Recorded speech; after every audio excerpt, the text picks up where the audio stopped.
నమస్కారం. వనవానికి స్వాగతం. ఈరోజు వార్తలలోని ముఖ్యాంశాలు.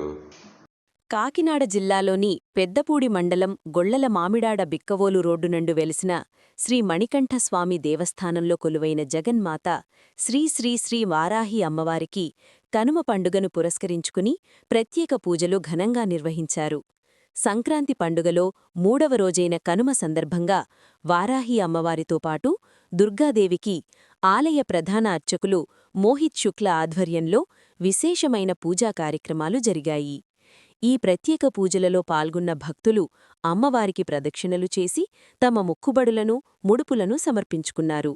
అమ్మవారి మహిమలను తెలుసుకుని రోజురోజుకు భక్తుల సంఖ్య పెరుగుతోందని, ఆలయానికి విచ్చేసి అమ్మవారిని మనసారా దర్శించుకుని తరిస్తున్నారని ఆలయ అభివృద్ధి కమిటీ తెలియజేసింది. గొళ్లల మామిడాడ గ్రామ సంరక్షణకై అమ్మవారు ఇక్కడ అవతరించినట్లు అర్చకులు ఈ సందర్భంగా వెల్లడించారు. ప్రతి ఒక్కరూ అమ్మవారిని గొళ్లల మామిడాడ ఆడపొడుచుగా భావించి విశేషమైన కైంకర్యాలను నిర్వహిస్తున్నారని ఆలయ కమిటీ సభ్యులు తెలిపారు. హేమలతా మిత్రబృందంచే అమ్మవారి పారాయణ కార్యక్రమం కూడా జరిగింది.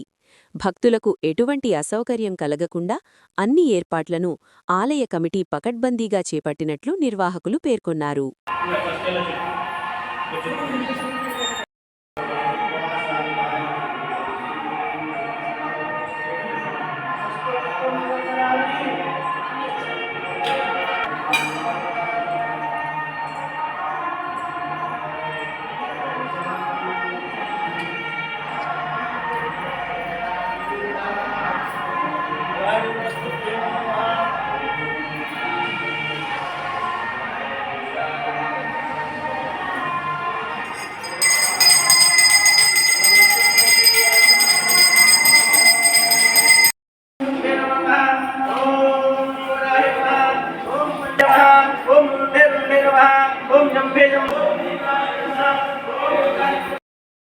सर्व्याधि विनाशनम दुर्गा त्रिनोदकम तीर्थम